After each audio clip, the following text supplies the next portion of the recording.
السلام علیکم۔ آج میں عزازیل ناول بائی رابعہ خان کی ایپیسوڈ نمبر 14 کے ساتھ حاضر ہوئی ہوں، تو چلیے آئیے کس کا آغاز کرتے ہیں۔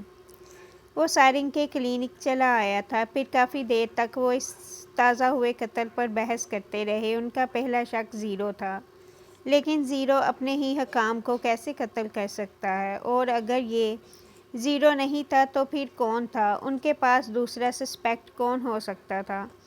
ہمیں کرائم سین پر جا کر دیکھنا چاہیے۔ سارنگ نے سو کی ایک بات کی تھی۔ اس نے ضبط سے اس کی جانب دیکھا۔ ہم وہاں دن کی روشنی میں نہیں جا سکتے۔ یہ جو انسان اس سارے تماشے کا ہیڈ ہے نا، وہ بدقسمتی سے رشتے میں میرا سوتیلا ماموں لگتا ہے۔ ایک تو خدا کی قسم، کیسے کرمنل خاندان سے رشتہ ہے تیرا؟ وہ جھنجھلایا تھا۔ اس نے بیزار سا ہاتھ جلا کر اسے خاموش رہنے کا اشارہ کیا تھا۔ اس کا ذہن انتشار کا شکار لگ رہا تھا اور لمحہ بلمحہ اسے کچھ اچھا محسوس نہیں ہو رہا تھا۔ ایک کام کرو، کچھ سوچ کر وہ یکدم سیدھا ہو بیٹھا تھا۔ الیکشن کی وجہ سے مظہر راحت اپنی کمپین جاری رکھنے کے لیے ہوٹل میں مقیم تھا، لیکن اس کی لاش اس کے گھر کے کمرے میں ملی، یعنی وہ ایک پورا رائے عمل کے تحت جرأت کے ساتھ جتا کر قتل کیا گیا ہے۔ قاتل ہمیں باور کروانا چاہتا ہے کہ وہ ہم سے کئی قدم آگے ہے۔ تم مجھے ہوٹل کی اور اس کے گھر کی سارے راستوں کی CCTV فوٹیج نکال کر دو۔ کچھ سرا اب اس کے ہاتھ آنے لگا تھا۔ اور تمہیں لگتا ہے کہ اس شعب سے قاتل نے اتنا اہم ثبوت چھوڑ دیا ہوگا؟ کیا واقعی؟ وہ اس کی بات پر حیران ہوا تھا۔ حرم نے گہرا سانس لیا اور پھر صوفے پر پیچھے ہو بیٹھا۔ سارنگ بدر، مجھے بھی اندازہ ہے کہ وہ تمام فوٹیجز ڈیلیٹ کر دی گئی ہوں گی۔ آپ نے ان فوٹیجز کا پاور بینک ریکور کرنا ہے چندا۔ اس کے انداز پر سارنگ نے مشکوک آنکھوں سے اس کی جانب دیکھا تھا، پھر یکدم پیچھے ہو بیٹھا۔ یہ کیسا بکواس لفظ ہے چندا؟ اور سارے کام میں ہی کیوں کروں؟ یہ کلینک کون دیکھے گا پھر؟ تمہاری وجہ سے جلد ہی میں اپنی محنت سے کھڑے کیے گئے کلینک سے ہاتھ دھو بیٹھوں گا۔ حرم، ایک تو یہ اور اس کا کلینک۔ حرم جل کر بڑبڑایا تو سارنگ نے لب بھینچ کر اسے دیکھا۔ کیا کہا تم نے؟ میں نے کہا تم اور تمہارا یہ کلینک بکواس ہے۔ اب جلدی سے کام پر لگ جاؤ اور مجھے شاور لینے دو۔ اپنے کپڑے دے دینا، میرے گھر پر ہیں۔ وہ اس کی بات کا اثر لیے بغیر اٹھ کھڑا ہوا تھا اور اب وہ مزے سے اوپر جاتے زینوں کی جانب بڑھ گیا تھا۔ سارنگ کا اپارٹمنٹ اس کے کلینک کے اوپر ہی تھا۔ لے لو سب لے لو تم، مجھے تو دفن کر دو بالکل۔ وہ اس کے پیچھے زور سے بولا تو زینے چڑھتے حرم نے سر جھٹکا۔ سارنگ بیچارے کی دہائی پر بھلا اس نے پہلے کبھی کان دھرے تھے جو اب دھرتا؟ وہ لائبریری میں کافی دیر سے مصروف تھی۔ کچھ دیر سستانے کے لیے اس نے اپنے قدموں کا رخ باہر کی جانب پھیرا تھا، پھر یونیورسٹی کے عقبی برآمدے میں چلی آئی۔ آج الہام نہیں آئی تھی تو اس کے ارد گرد کچھ زیادہ ہی خاموشی پھیلی ہوئی محسوس ہونے لگی تھی۔ سردیوں کی آمد تھی۔ یوں سبزہ زار پر گرتی نرم گرم سی دھوپ دیکھ کر اس کے وجود کو کچھ سکون میسر آیا تھا۔ چھٹی کا وقت ہونے کے باعث یونی میں رش خاصا کم ہو چلا تھا اور پھر عقبی جانب تو طلبہ نہ ہونے کے برابر تھے۔ وہ قدم قدم چلتی آگے بڑھ آئی، پھر برآمدے میں بنے کھلے زینوں پر بیٹھ گئی۔ سفید چوڑی دار پاجامے اور لمبی قمیض میں اس کا سراپا دھوپ کے عکس میں دمک رہا تھا۔ سیاہ بال جھک کر چکنے ٹائلز کو چھونے لگے تھے۔ یکایک کوئی اس کے ساتھ بے حد خاموشی سے آ بیٹھا۔ اس نے چونک کر چہرہ پھیرا تو ہلکا سا حیران ہوئی۔ وہ شانزِ ابراہیم تھی۔ اسے اس کا چہرہ دیکھ کر یاد آ گیا تھا کہ فصیح ذوالفقار کے اعمال سامنے آ جانے پر وائس چانسلر نے خود نوٹس لیا تھا اور اب اس کے حوالے سے کارروائی بھی جاری تھی۔ جو ہی کچھ ثابت ہوتا فصیح کو اسی وقت اس درسگاہ سے بے دخل کر دیا جاتا، اور جب تک قانونی کارروائی جاری تھی فصیح کو یہاں پر آنے کی اجازت نہیں تھی۔ شانزے اور اس جیسی ہر طالبہ نے سکون کا سانس لیا تھا۔ اس نے اگلے ہی لمحے چہرہ سامنے کی جانب پھیر لیا تھا۔ شانزے بھی سامنے پھیلے سبزہ زار کو تک رہی تھی۔ ہم لڑکیاں اتنی کمزور کیوں ہوتی ہیں میڈم؟ اس کی بے حد کمزور سی گیلی آواز ناظرین کی سماعت میں اتری تھی۔ اس نے آہستہ سے ہاتھ آگے بڑھا کر اس کی پیٹھ سہلائی تھی۔ اسے پتہ تھا شانزے اب رونے والی ہے۔ وہ اس کی جگہ رہ چکی تھی۔ وہ اس اذیت کو جانتی تھی۔ ظلم میرے ساتھ ہوا تھا اور مجھ میں ہی اتنی ہمت نہیں تھی کہ میں ظالم کا منہ توڑ کر جواب دے سکوں۔ میری بزدلی کی حد تو یہ تھی کہ جو میرے لیے ڈٹ کر کھڑا ہوا تھا میں اسے بھی مزدار میں چھوڑ کر بھاگ گئی۔ میں خوف زدہ تھی، میں بہت بہت خوف زدہ تھی۔ آنسو ٹپ ٹپ گر کر قمیص کے دامن میں جذب ہونے لگے۔ نازنین کا ہاتھ اب تک اس کی پیٹھ سے ہلا رہا تھا۔ سبزہ زار پر پگھل کر گرتی دھوپ میں اداسی تحلیل ہونے لگی تھی۔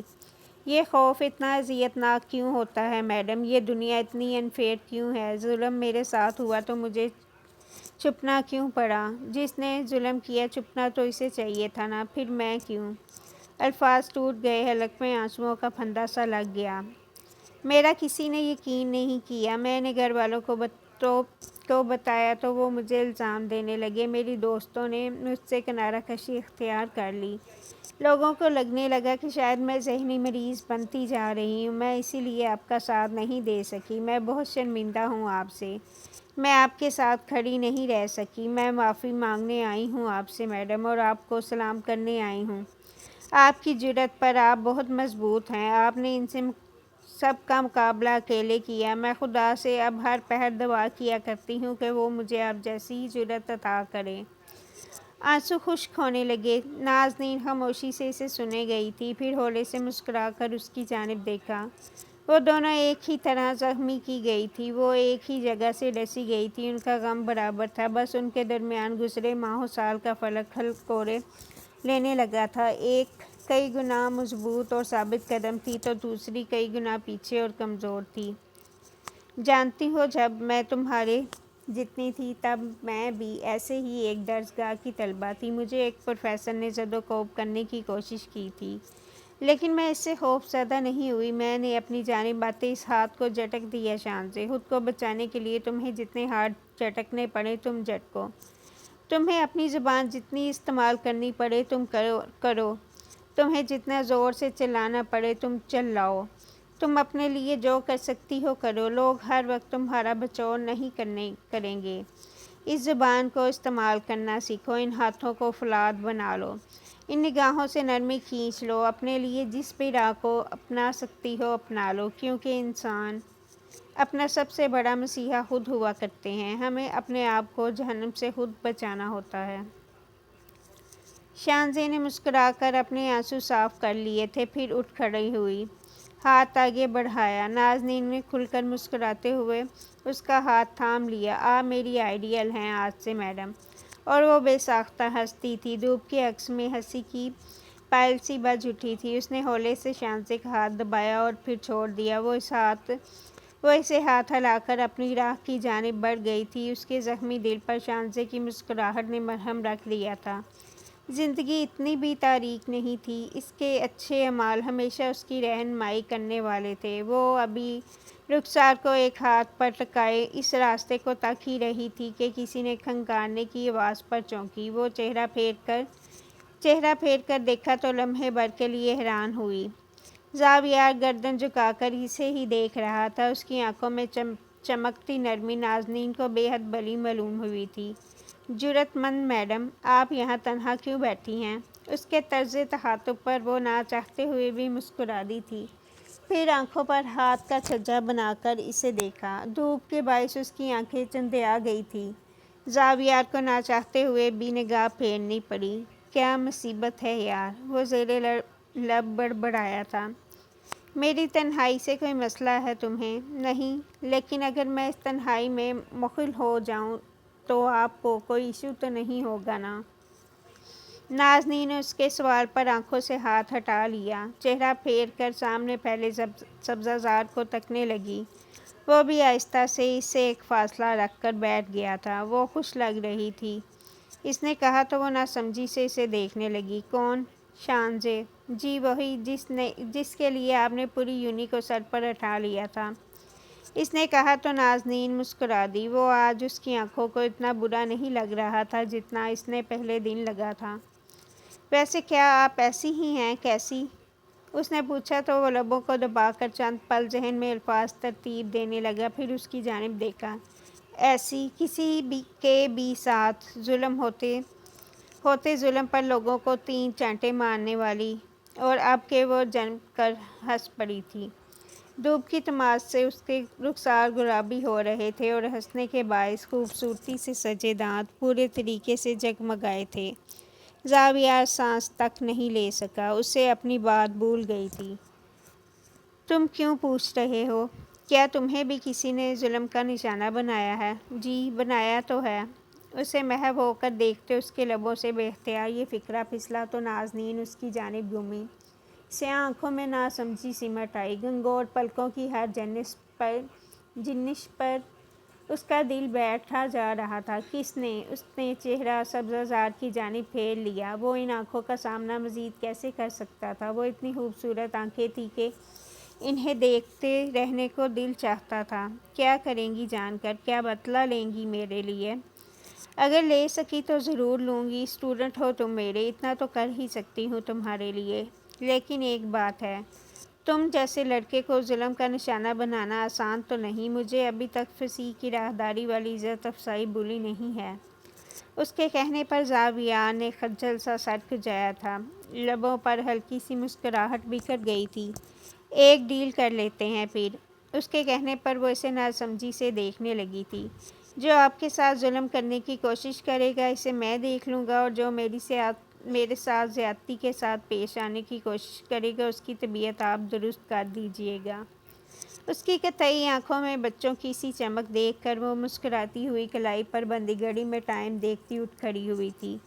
اس کی کلاس کا وقت ہو چکا تھا۔ زاویہ بھی اس کے ساتھ ہی اٹھا۔ کیا ڈیل پسند نہیں آئی؟ پھر اس سے ایک قدم کا فاصلہ رکھ کر چلنے لگا۔ راہداری کے کھلے زینوں پر اب تک دھوپ تچھی ہو کر گر رہی تھی۔ چلیں، اگر آپ میرے اینڈ پر خیال نہ بھی رکھنا چاہیں تب بھی میں آپ کے اینڈ پر خیال رکھ سکتا ہوں۔ ایک قدم کا فاصلہ عبور ہو گیا تھا۔ وہ اب اس کے ساتھ قدم ملا کر چلنے لگا تھا، لیکن اسے اس ساتھ چلنے میں بھی احتیاط واضح تھی۔ نازنین نے کلاس کے باہر رک کر چہرہ اس کی جانب پھیرا تھا۔ تم اچھے لڑکے ہو زاویہ، اپنی پڑھائی پر توجہ دو اور اچھی خوشحال زندگی بسر کرو۔ جھگڑے اور فساد کرنے سے انسان کی زندگی برباد ہوتی ہے۔ اور وہ تو اس نرمی کے ساتھ کچھ بولنا ہی بھول گیا تھا۔ کسی نے بھی تو کبھی اسے ایسی زندگی کی جانب نہیں بلایا تھا۔ اس جھلستی زندگی میں گویا کوئی ٹھنڈا سا بادل اس کے سر پر سایہ فگن ہو گیا تھا۔ اس نے ہولے سے اس بات میں سر ہلایا تھا۔ نازنین نے نرم نگاہوں سے اسے دیکھا اور پھر کمرہ جماعت کی جانب مڑ گئی۔ راہداری میں وہ اب تک جم کر کھڑا تھا۔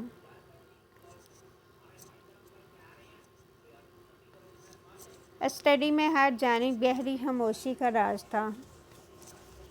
احمد رمیز کے سامنے ہاتھ باندھے سر جھکائے مؤدب سا کھڑا تھا، اور دوسری جانب رمیز کے میز پر رکھے لیپ ٹاپ میں مظہر راحت کے قتل کی خبر زور و شور سے نشر کی جا رہی تھی۔ پورے ملک میں بے چینی سی پھیل گئی تھی، ہر جانب سے خوف سمٹ آیا تھا۔